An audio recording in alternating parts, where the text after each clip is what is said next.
Masih lagi bersama podcast Rasa Oren untuk segmen Trade Talk. Hari ini masih lagi bersiaran di Institut Semarak Felda Bangi. Dan seperti episod yang lepas, kita menampilkan 18 finalis peringkat separuh akhir untuk Anugerah Usahawan Felda 2025, yang mana kita tampilkan pengusaha ataupun usahawan daripada kalangan rancangan Felda. Ada yang anak peneroka, ada yang cucu peneroka generasi pertama, generasi kedua maupun generasi ketiga. Dan hari ini sememangnya kita bersama dengan anak peneroka daripada Felda Gunung Bongsu yang menampilkan projek ternakan lembu dan kambing daripada Mi Hoyai Enterprise, iaitu kita bersama dengan Encik Muhammad Jasmi bin Ibrahim. Assalamualaikum. Waalaikumsalam. Sihat nah? Ya, sihat. Selamat raya. Sejuk tangan dah. Sejuk. Musim hujan. Musim hujan. Pandai. Pandai kamu. Okey. Musim sejuk. Tak apa, kita akur, tak ada masalah. Okey, yang penting sihat nah? Sihat, Alhamdulillah. Selamat sampai ke sini. Ya. Selamat sampai. Okey. Selamat sampai. Okey, jadi kita nak tanyalah. Ni Mi Hoyai ni macam mana nama? Saya ingat Mi, betul Mi Hoyai. Okey, yang dia kalau dengar nama tu Mi Hoyai, rupa eja dia MIE. Ya, dia macam mana boleh timbul Mi Hoyai tu? Nama sebenar dia Muhammad Jasmi bin Ibrahim. Okey. Saya ni saya kerja di industri. Okey. Asalnya saya ni kerja kilang di High Tech Kulim Kedah. No. Okey, asalnya saya kerja kilang company yang nama Hoya. Yang buat lens tu kan. Abang pakai lens kan. Hoya. So di company saya tu ramai lah nama Mi. Satu sahabat saya ni arwah yang Hamzah tu, dia panggil saya Mi Hoya. Jadi nak beza-beza kan ni Mi Hoya. Nama glamour lah. Nama glamour. Nama glamour yang tu sebenarnya. Okey. Itu yang jadi timbul nama Mi Hoya. Ya, Mi Hoya. Dia tambah I ke belakang. I tu apa dah? Tak tahu, identity kot. Identity mungkin, tapi kita tak tahu orang nak panggil lagu tu nak. Mula dia panggil Mi Hoya, dia tak sedap, dia kata. Dia kata aku tambah ai Mi Hoya. Bila dah tambah ai tu, ramai yang kata sedap. Dia sambung terus sampailah. Jadi itu sejarah nama Mi Hoya ni. Okey. Jadi macam mana pula timbul idea ataupun usaha untuk memulakan projek ternakan ni? Itu pun inisiatif daripada sahabat saya juga. Sebenarnya kami ni peminat lamb chop, chicken chop, grill, semua suka makan kami suka makan kambing, lembu. Jadi tapi dia pun biasa mai tempat saya. Dia tengok tempat ni sesuai untuk ternakan lembu dan kambing. Asal mula tu saya bela kambing. Memang sebelum masa kerja tu dulu memang bela dah. Masa saya kerja industri tu memang saya kerja. Saya dah ternak dah. Saya bela kambing dahulu. Okey. Lepas tu baru masa tu berapa ekor? Masa tu kambing saya bela 10 ekor. 10 ekor tapi memang orang kata untuk keluarga punya lah. Untuk keluarga saja. Tapi dari semasa ke semasa sebab kita kekangan masa kan. Saya kerja, saya ambil orang membantu, saya rasa tak berbaloi kot sikit. Tambah lagi. Top up lagi. Dia pakai pun tambah lagi. Jadi masa tambah tu berapa ekor tambah pula? Totally sebelum saya sold out tu lebih kurang 151 ekor macam tu lah. 151 ekor? Itu untuk kambing. No. Lepas tu saya top up. Aku dah dengar apa 51. Puan 100 ada awal lagi 151 bang. 151 tapi dalam masa tu saya top up bela lembu. Baru saya bermula balik lembu, tapi kambing still ada. Dia ada. Tapi orang kata apa, kita tambah lembu kurang kambing. Lagu tu. Okey. Berapa luas? Okey, kandang. Dia buat kaedah macam mana? Kaedah lepas ke? Kaedah memang ada kandang ke ke mana? Okey, untuk lembu lah sana. Okey, untuk lembu saya buat feedlot. Separuh saya buat feedlot, satu lagi saya buat integrasi. Yang feedlot ni di dalam tanah rancangan lah, dalam kebun. Dalam kebun seluar 2 ekar. 2 ekar. Tak luas mana. Okey. Dengan berapa ekor? Kalau lembu asalnya 5 ekor saya bela. Asal awal bela. Syok-syok tu 5 ekor saja. Syok-syok 5 ekor. Kurang kalau kata 1 ekor 3,000. Kau syok-syok banyak duit. Banyak lah kira duit. Okey. Mula-mula 5 ekor. Lepas tu tu tambah lagi. Lepas tu rasa syok lah pula. Tambah lagi. Lah ni alhamdulillah lah lebih kurang dalam 140 ekor tu ada lah. Dia main 100 ni seram. Aku yang sejuk ni. Dia tak banyak. Tak banyak. Ada 151 ekor tak banyak. Ada lah juga kan. Orang lain bela banyak tu kita rasa 150 ekor pun kita rasa seronok dah lah. Alhamdulillah lah. Jadi memang uruskan seorang diri ke ataupun memang ada ajak pak menakan ke, ajak adik-adik sepupu ke? Okey, saya ada manpower ataupun peraja lah. Kepakaran saya dalam peternakan ni, kepakaran saya tak ada, saya kurang. Okey. Sebab saya ambil orang kerja dengan saya tu orang tempatan, orang Felda lah juga. Orang Gunung Bongsu juga. Juga. Okey. Kita pakai kepakaran yang dia ada.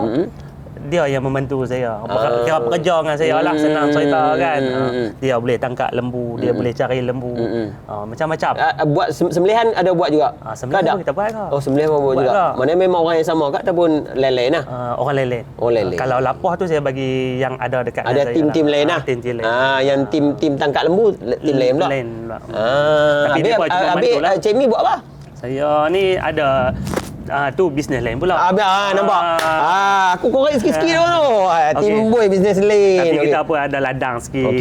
Dia pusing ke situ lah. Kita ada ladang sikit kan. Kalau kita nak tumpu kepada lembu buat masa ni untuk gaji pekerja makanan dia tu pun boleh tahan juga. Oh ya. Tapi kelebihan kita ni kat Gunung Bongsu dia yang syok dia. Bukan pasal apa. Kita ada sungai sendiri untuk basuh kandang. Kita memang ayak sungai ya? Ayak sungai sebelah dengan kandang kita. Syok. Kita ada rumput rampai, kita ada daun sawit. Kelebihan kita kat situ. Jadi banyak kos dah potong lah kat situ. Reduce cost. Itu kelebihan kita. Tu dia. Jadi setakat ni tenaga kerja berapa ramai? Bawah abang Mi. Kalau untuk ternakan lembu, kandang saya ni saya pakai 2 orang yang tetap lah. 2 orang yang tetap. Kalau untuk macam kita tangkap lembu, kita buat kerja macam kita nak beli lembu tu, kita pakai manpower lain tambahan. Tapi yang tetap 2 orang lah. 2 orang. Yang mana yang tim tangkap lembu ni part time ke? Mana rasa nak contoh ni raya korban nak dekat ni kan. Panggil lah pakar main 2 orang. Main bantu. Macam tu. Tapi memang orang Gunung Bongsu juga. Orang Gunung Bongsu juga. Saya pakai. Bermakna memulakan bisnes tu tampil pula untuk memberi peluang kepada komuniti setempat. Itu asal macam mana bermula. Okey. Jadi nak tanya asal tahun, bermula tahun? Sebab dia cerita tadi kerja dulu. Kerja dulu sambil-sambil tu buat dah. Tapi yang betul-betul fokus saya rasa 2014 tu. Saya ingat memang 2014 saya start manja-manja lah orang panggil. Manja tu orang kata 100 lebih dia kata manja-manja. Aku tak tahu kalau kata dia serius tu aku tak tahu je. Rasa plan tu nak pinjam 500. Itu perancangan lah. Itu perancangan lah. Jadi kita tambah ternakan tak apa, jangan tambah hal lain tu. Tu kena peringat. Okey, jadi kita nak tanya. Bermula pada tahun 2014. Ada satu masa Malaysia digempar kan dengan pandemik COVID. Iaitu pada tahun 2019 hingga pasca COVID 2020 dan 2021. Bagaimana Mi Hoi Ai Enterprise masih lagi ada? Dia biasa tu sungkok dah. Tuan-tuan dan perempuan. Saya ingin terangkan. Okey, masa tahun 2020 COVID tu, masa tu sale lagi banyak. Masa tu barang orang kata lembu daripada Thailand tak boleh masuk. Okey. Jadi masa tu orang tanya masa mana boleh duk. Saya dapat jackpot satu token tu daripada Thailand tu, barang dia tersangkut, dia kata. Allah. Hang ambil boleh tolong aku tak? Barang macam mana? 23 ekor aku saya ambil kan. Dia jual kat saya murah. Masa tu saya dapat jackpot. Mana dia nak lepas barang dia? Jual kat Abang Mi. Dapat 1,200, jual 4,500. Boleh kot. Tapi kena pump sikit lah. Yalah. Barang macam tu kita pump sikit. La haula wala quwwata illa billahil aliyil azim. Lepas tu alhamdulillah. Okey. Dengan rezeki yang tu saya top up lah lembu tadi, induk tadi. Lagi lama lagi banyak. Kita tambah. Mana daripada masa tu ada berapa ekor dah? Daripada asal 5 tu saya top up 10, lepas tu saya bagi 20 ekor. Lebih kurang induk saya ada masa tu lebih kurang 40 ekor lah. Induk saja? Ya, induk ibu lah. Ibu lah. Okey, baik. Alhamdulillah masa tu. Saya cuba sebab kita orang panggil kita dapat jackpot masa tu. Model yang saya ada tu saya top up jadi induk. Tu dia. Masa pandemik tu lah orang kata orang tak boleh pergi mana, lembu siam pun tak boleh masuk. Saya ambil peluang lah. Pukul habis. Penang, Kedah, Perak. Tiga negeri. Pening, Kedah, Perak. Mana Pulun. Lembu, tapi lembu lah. Kambing? Masa tu kambing saya slow down dulu. Saya fokus kepada lembu sebab permintaan lembu dengan manpower untuk jaga dua-dua ternakan tu agak sukar sikit. Agak susah. Saya fokus terus kepada lembu. Roket. Jadi mana kata tak ada lah cabaran apa sangat pun. Bagi saya tu cabaran cuma cabaran daripada segi kewangan. Tu kena masa bila? Kewangan tu pun selepas Covid kot. Selepas Covid sebab lembu saya dah banyak. Sudah. Bila lembu dah mencapai 80-90 ekor, yang tu kewangan tu pun semakin memerlukan yang banyak kan. Jadi pasaran tu macam mana? Pasaran buat masalah. Masalah ni alhamdulillah masih ada pasaran. Yang masa Covid kemarin? Masa Covid tu ada pasaran. Ada pasaran? Ada pasaran. Tak ada masalah sebab orang tak boleh pergi mana-mana. Masjid, surau memang ada permintaan. So tak ada masalah bagi saya. Jadi mana sembelih piantak? Sembelih piantak ke okey, dia macam saya. Saya ada dua pilihan. Sama ada tuan korban nak beli lembu secara hidup ataupun secara sembelihan. Mana beli siap sembelih ataupun beli sekok sungguh? Ya, betul. Itu. Jadi kalau kata beli sekok piantak Ya, kalau beli sekok kita hantar hidup. Hantar hidup. Contoh kalau abang nak beli lembu sekok, saya hantar hidup. Masjid nak hidup untuk korban, saya hantar hidup. Kalau abang nak buat kenduri, kita proses lah. Okey, jangkauan maknanya orang kata kawasan perniagaan Mi Hoi Yai ni tadi kata Kedah, Perak dengan mana tadi? Pening. Masih lagi. Alhamdulillah buat masalah masih ada. Kau tambah lagi satu negeri lagi?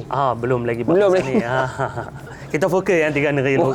Tapi memang last sale alhamdulillah 3 negeri ni. Yang lebih hit ni Kedah dengan Pening lah. Kedah dengan Pening memang permintaan tinggi lah. Kalau luar pada tu piantak tak? Kalau luar pada tu permintaan ada tapi mungkin saya ni barang tak cukup. Orang kata barang tak cukup. Tak cukup apa dia lagi 150 lebih weh. Tak cukup. Tak cukup dah. Dia tak cukup. Dia kena bagi saya kapasiti tu kena tambah lagi lah. Sebab saya nak buat masalah saya rasa belum cukup lagi. Belum mencukupi. Pernah habis kosong kandang ke macam mana? Tak pernah bang. Tak pernah. Target saya tu macam kita kata ada 150 ekor ni kita pergi beli jual yang ni beli lagi. Mana maintain. Kalau kata 150 tu mesti ada. Mesti ada. Jual 5 ekor tambah lagi 5 ekor. Tambah lagi 5 ekor. Biasa ambil yang tambah tu ambil mai tak mana? Selalunya saya ambil di Sempadan ataupun di Kelantan, di Changlun. Changlun kuat. Changlun kuat juga. Dia ada di Perlis tu tak sampai lagi. Hari tu nak ambil barang di Perlis tapi buat masalah saya ambil yang saya fokus yang berdekatan dengan saya dulu. Barang tak cukup berdekatan, baru saya capai kat luar. Selalu macam tu lah. Mungkin ada juga saya ambil di Pahang. Pahang pun ada? Pahang pun ada juga. Pahang belah mana? Pahang Temerloh. Temerloh. Mana ada apa piantak ke atau pergi main ambil? Depa siap hantar lah kan. Siap hantar lah. Daripada Temerloh pun saya pun banyak kali ambil. Saya rasa banyak kali dah. Yang tu paling banyak berapa ekor ambil? Yang tadi 23 ekor jual jackpot kan. Yang lain tu yang tu biasalah. Dapat harga biasa, kita jual pun keuntungan sikit lah kan. Tapi yang tu kena diorang siap hantar lah. Yang tu depa siap hantar. Kalau kata yang contoh ambil dekat Sepadan tu, proses dia tu susah tak? Sebab saya pakai orang tengah lah. Okey. Sebab saya tak direct daripada Siam masuk kan. Okey. Mana order dulu? Order dulu. Nak berapa ekor? Lepas tu bawa depa main hantar. Kita deal lah. Kalau nak 20 ekor depa hantar kan. Okey. Macam tu. Okey. Dan kita nak tahu persaingan ketika ini tinggi ataupun orang kata so-so. Okey, untuk Kedah ni alhamdulillah sebab apa penternak lain, peniaga lain, depa tak terlalu lawan harga. Yang tu yang best dah tu. Dia rate kalau kata lembu rate premium berapa? Okey, kalau premium tu kita besar bah tu. Kalau besar bah lebih kurang dalam 500 kilo. 500 kilo. Nasib baik aku kalau kata RM500 aku nak. Aku lock hari ni. Jangan. Okey, untuk 500 kilo tu kita panggil premium lah, besar sikit lah. Yang tu dalam 7,000 ke atas. 7,000 ke atas. Itu memang standard market dia. Standard market lah. Dia dalam kalau timbang kilo, ada setengah orang timbang kilo RM16 hidup. RM16 tu hidup. Timbang kilo. Sekilo RM16. Kalau 5 kali 16 berapa? 5 kali 16 aku lemah matematik. Ya. Jadi kira sendirilah. Kira sendirilah tuan-tuan dan puan. Tapi kalau orang kira duit kita memang syok. 150 kali 4,000. No. Memang sedap. Benda banyak duit ni memang sedap kan. Tapi dia tak tahu cabaran yang perlu ditanggung tu. Mungkin boleh sebut sikit antara cabaran dalam orang kata mengusahakan ternakan ni. Cabaran tu kena ada. Okey. Cabaran tu kena ada. Jangan kira duit orang. Betul? Orang kata. Okey, cabaran dia. Okey, sebab saya buat feedlot dan integrasi. Okey, untuk feedlot makanan dia selain daripada makanan rumput ampai apa tu, kita kena ada dedak ke? Kena bubuh dedak kan? Untuk dedak kita nak bagi feed tu. Kalau kita bagi makan rumput. Jadi besar bas tu. Ya. Kalau kita bagi makan rumput 3 hari 1 kilo contoh. Kalau kita bagi dedak tambahan 1 kilo naik 1 hari naik 1 kilo. Contohlah macam tu pengiraan dia. Sebab itu kalau kita nak jual tu kita kiraan sehari tu lebih kurang RM6 dia punya harga dia. Macam tu. Lagu tu nah. Okey, itu cabaran daripada makanan. Okey, untuk cabaran daripada ternakan, untuk feedlot kita tak ada sangat cabaran. Kalau integrasi bang. Integrasi satu, kalau betina ataupun ibu induk beranak, kadang-kadang kita punya budak aja tak jumpa. Dia beranak musim hujan. Anak lemah. Hujan dia memang pesen beranak lagu tu Dia beranak time hujan lah? Ya, tak tentu. Tapi kalau kena musim kena musim tak jumpa, jatuh parit, jatuh longkang tu risiko kita. Sebab tu saya kalau ada 70 ekor induk ibu, saya bajet dalam 50 ke 55 ekor saja yang betul-betul dapat selamat. Profit kita tu yang selamat tu lah. Kemudian satu anak lah masa dia lahir kelahiran tu, ataupun anak-anak lain jatuh ke dalam parit longkang. Semua tu risiko kita. Risiko paling besar yang penuh lah, yang cabaran yang kita nak tahu. Cabaran tuan-tuan dan puan-puan. Cabaran yang paling besar tu kecurian lah. Masih lagi berlaku dah. Masih lagi berlaku. Walaupun kita ternak ni secara dalam orang kata apa, dalam kawasan yang selamat lah. Dalam ladang lah, bukan tepi jalan kan. Kalau tepi jalan tu lagilah. Dalam peladangan pun ada juga orang kata, kalau orang bahasa Kedah ni kutu masuk. Haram kutu masuk. Kutu masuk waktu malam. Kita ada depa buat kerja bila? Malam ah. Malam ke pagi? Depa buat kerja malam. Buat malam. Siang tu rana. Siang tu rana masuk. Rana masuk. Rana tu pun dia pergi tengoklah lembu mana duduk kat mana. Ya. Malam baru masuk. Malam baru buat kerja. Dia angkut pergi mana? Depa angkut pergi jual. Yalah, dak angkut pakai apa? Depa pakai kereta. Yang tu risiko kita. Kadang-kadang depa pakai kereta, kadang pakai lori. Masuk ke dalam. Kalau pakai lori tu standard dah, tapi yang pakai kereta ni sumbat lagu nak. Yang tu yang orang kata kepakaran yang saya guna tadi tu. Kepakaran orang kerja dengan saya tu. Depa dia boleh sumbat dah masuk dalam kereta tu. Hang bayang lembu besar tu. Pernah ada masuk berita kalau tak salah dulu kan, sumbat 2 ekor masuk dalam kancil. Myvi tu tahan lagi kancil. Yang ni bang 4 ekor satu kereta. Kereta apa? Odyssey. 4 ekor bang. 4 ekor lembu. 1 ekor 5,000. 4 ekor. Lembu yang kecil, lembu besar lemak besar. Memang pernah jadi. Memang pernah jadi dan kami dapat tangkap lah. Dapat tangkap. Memang hari yang tangkap tu tak 4 ekor. Hari tangkap tu 2 ekor dalam kereta Wira. Memang siap sembelih ke macam mana? Yang tu selepas depa sumpit tu, dia ada pingsan tu, depa tarik. Tapi depa buat masa tu tak sampai 10 minit 2 ekor kereta lembu dalam kereta. Itu kepakaran depa tu. Tapi masa tangkap tu, lepas tu dapat tangkap lembu bawa keluar balik ke? Kan lembu kiok dah? Masa dapat tangkap tu dapat 3 orang kan.